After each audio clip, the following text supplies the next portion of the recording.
नमस्ते दोस्तों, स्वागत है आपका हमारे आराधना एंड व्लॉग्स चैनल में। दोस्तों, आज की वीडियो में हम बृहस्पतिवार के दिन हमें किन किन बातों का विशेष ध्यान रखना चाहिए। हर दिन पूजा पाठ जप करते हैं और जीवन से जो है समस्याएं खत्म होने का नाम ही नहीं ले रही हैं। ऐसे में हमें गुरु याद आते हैं, हम अपने गुरु के पास जाते हैं। अब दोस्तों, हमारे जीवन में हर एक चीज के लिए गुरु है, हम गुरु से ही तो सीखते हैं। प्रथम गुरु है हमारे माँ बाप जो हमें जन्म देते हैं, फिर हम स्कूल में जाते हैं, वहाँ गुरु होते हैं। शादी हो जाने के बाद सास ससुर भी गुरु के समान ही होते हैं। दीक्षा लेते हैं, वो भी गुरु ही होते हैं। तो इतने सारे गुरु होने के बावजूद भी हमारे मन में कोई एक व्यक्ति का स्थान ज्यादा लगता है। ऐसा लगता है कि कोई एक व्यक्ति जो है, उनकी बातें हमें ज्यादा अच्छी और सच्ची लगती हैं। वो कोई सलाह देते हैं तो हमारा मन 100% उसे सही मानता है कि वो व्यक्ति हमें कभी भी गलत सलाह या राय दे ही नहीं सकता है। ऐसे व्यक्ति से हमें अपना संबंध जो है वो मधुर बना के रखना चाहिए, क्योंकि गुरु कृपा से ही जीवन संवरता है। तो उनसे हमेशा अच्छा संबंध बनाकर ही रखें। अब बात कर लेते हैं कि हमारे जीवन में गुरु ग्रह प्रभावी हैं, यानी कि हम कठिनाई में हैं या गुरु जो है हमें पीड़ा दे रहे हैं, तो हमें कैसे पता चले कि हमारे कुंडली में जो गुरु है वो कमजोर है। तो इसका आसान सा लक्षण है, हमारी कोई पूजा पाठ लग नहीं रही होती है, जो भी कमाई है उसमें बचत नहीं हो पाती है, बरकत नहीं हो पाती है, घर में कलेश होता रहता है, कोई भी किसी का बात नहीं मानता है। देखिए दोस्तों, पति और संतान के कारक भी गुरु ही होते हैं। ऐसे में पति पत्नी के बीच लड़ाई होना, अनबन रहना,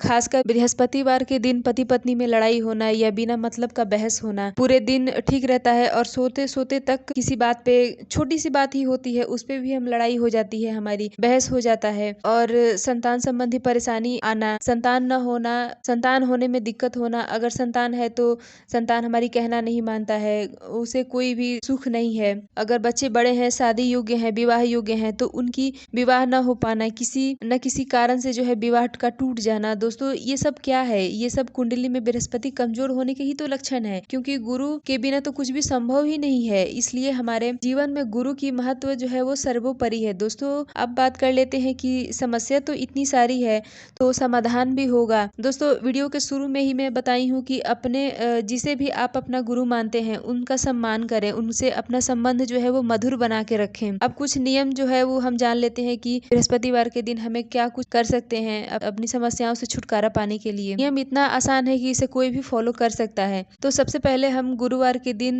घर में और मुख्य दरवाजे पर हल्दी वाला पानी का छिड़काव करेंगे। हल्दी वाले पानी से ही स्नान करेंगे। अपने नहाने के पानी में 1 चुटकी हल्दी जरूर डालें। हम अपने घर में भगवान विष्णु जी का फोटो या उनके किसी भी स्वरूप का फोटो रखें और उनकी विधिवत बृहस्पतिवार के दिन पूजन करें। अगर लक्ष्मी जी की विशेष कृपा चाहते हैं तो साथ में इस फोटो में माँ लक्ष्मी विष्णु जी के चरण दबाती है, वैसा फोटो रखें, क्योंकि लक्ष्मी जी को चंचला कहा गया है, क्योंकि वो एक स्थान पे टिकती ही नहीं है। और वैसे भी सिर्फ माँ लक्ष्मी को लेकर हम क्या करेंगे, साथ में बुद्धि देने वाला भी तो कोई होना चाहिए, क्योंकि माँ लक्ष्मी जी की जो वाहन है वो उल्लू है। तो सिर्फ माँ लक्ष्मी जी आएंगी तो साथ में उल्लू भी आएगा और हमारी बुद्धि जो है वो उल्लू के समान हो जाएगी। अतः तो हमें ये माँ लक्ष्मी की विशेष कृपा पाने के लिए साथ में विष्णु जी की भी हमें पूजा और आराधना करना चाहिए। अब आप व्रत करते हैं तो ठीक है, नहीं करते हैं तो हर बृहस्पतिवार के दिन केले के पेड़ में जल देंगे। जल देने के लिए एक लोटे में साधारण जल, गंगा जल, पीला अक्षत, चने की दाल और गुड़ को डालकर केले के वृक्ष को जो है वो सींचेंगे। शाम के समय एक घी का दीपक लगाएंगे। हर बृहस्पतिवार के दिन पीला वस्त्र जरूर धारण करें। हर बृहस्पतिवार के दिन मुख्य द्वार पर हल्दी और गंगा जल मिलाकर दोनों साइड स्वास्तिक जरूर बनाएं। इससे दोस्तों क्या होगा, इससे हमारे घर में कुछ भी आता है, कोई खुशी हो, दुख हो, मेहमान हो, बरकत हो, तो वो मुख्य द्वार से ही हमारे घर में प्रवेश करता है। ऐसे में लक्ष्मी जी आती हैं तो वो भी मुख्य द्वार से ही आएंगी। तो आप स्वास्तिक जरूर बनाएं। स्वास्तिक देखिए दोस्तों, ये एक चिन्ह नहीं है, वो साक्षात गणेश जी की प्रतिमा है। जब लक्ष्मी जी आएंगी तो मुख्य द्वार पर श्री गणेश जी के साथ मिलकर आएंगी, और गणेश जी तो है ही रिद्धि और सिद्धि के दाता, वो है ही विघ्नहर्ता। तो ये काम आप जरूर करें। अब अगला काम है कि घर का पहला रोटी उसमें गुड़ और चने की दाल रखकर गाय को जरूर खिलाएं, और ये हर गुरुवार को करें। गाय को शास्त्रों में माता माना गया है। दोस्तों, ये गाय जो है वो 84 कोटि देवी देवताओं का वास माना गया है। तो आप गुरुवार के दिन गौ सेवा जरूर करें, जितना हो सके उतना जरूर करें। गुरुवार के दिन चने की दाल का प्रयोग करें, खाना बनाने में जरूर करें। चने का दाल का कुछ भी एक व्यंजन बृहस्पतिवार के दिन जरूर बनाना चाहिए। गुरुवार के दिन दिन दोस्तों भूल के भी भुना हुआ चना हमें नहीं खाना चाहिए, इससे गुरु जो है वो नाराज होते हैं।